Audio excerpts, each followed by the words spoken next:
मेरा नाम है निक्षय मौर्य और आप सुन रहे हैं the stardom chronicles with your story teller Nikshay Maurya. Danny Denzongpa की लव लाइफ।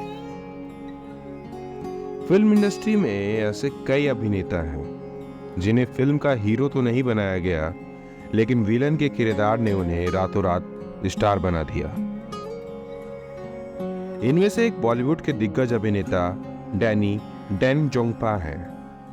वैसे तो डैनी ने प्रोफेशनल लाइफ में कामयाबी के झंडे गाड़े ही हैं, लेकिन उनकी निजी जिंदगी भी किसी फिल्मी स्टोरी से कम नहीं है। उनकी निजी जिंदगी से जुड़ी कुछ खास बातें आइए जानते हैं। 25 फरवरी 1948 को सिक्किम के गैंगटॉक में जन्मे डैनी का असली नाम सेरिंग फिंटसो डेनजोंगपा है। नाम डिफिकल्ट होने की वजह से अमिताभ बच्चन की पत्नी जया बच्चन ने उनका नाम बदलकर डैनी कर दिया था। जया डैनी की कॉलेज फ्रेंड थी, जिन्होंने डैनी का इंडस्ट्री में बहुत साथ दिया। वैसे क्या आपको पता है कि लोगों पर अपने अभिनय का चार्म चलाने वाले डैनी का सपना एक्टर बनना नहीं था। जी हाँ, डैनी एक्टर नहीं बल्कि आर्मी में भर्ती होना चाहते थे, लेकिन उनकी माँ डैनी इसके सख्त खिलाफ थी।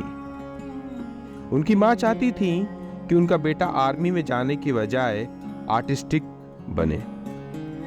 एक इंटरव्यू में डैनी ने बताया था, आर्मी ज्वाइन करने से मना किए जाने के बाद मैंने FTII ज्वाइन किया, जहां म्यूजिक और सिंगिंग कोर्स का एक पार्ट था।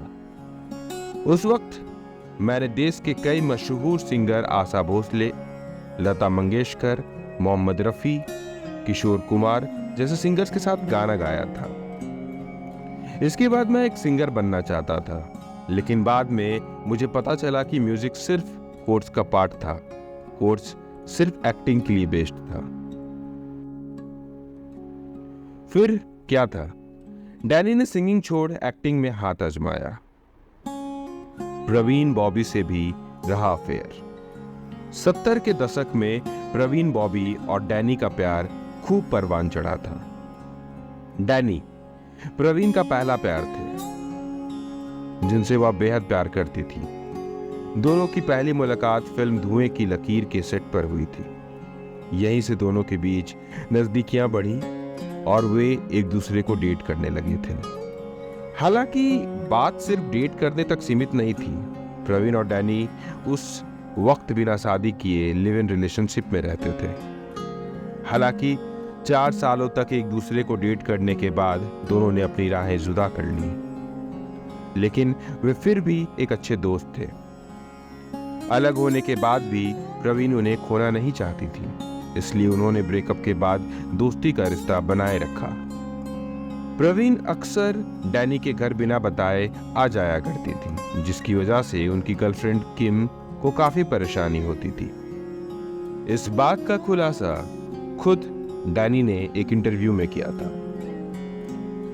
डैनी ने कहा था, 4 सालों तक एक दूसरे के साथ रिलेशनशिप में रहने के बाद मैंने किम को डेट करना शुरू किया, तो वहीं प्रवीण ने कबीर बेदी को।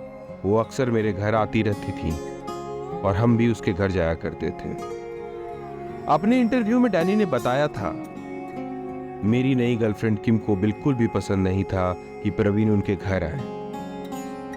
उनकी बात भी सही थी, क्योंकि किसी लड़की को गवारा नहीं होगा कि मेरी एक्स गर्लफ्रेंड बिना बताए घर में आ जाए।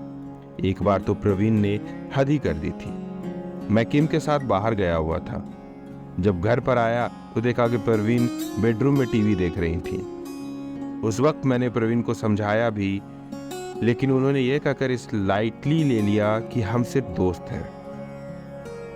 डैनी ने बॉलीवुड इंडस्ट्री में अपने अभिनय का लोहा मनवाने के साथ साल 1990 में सिक्किम की राजकुमारी गावा से शादी कर ली।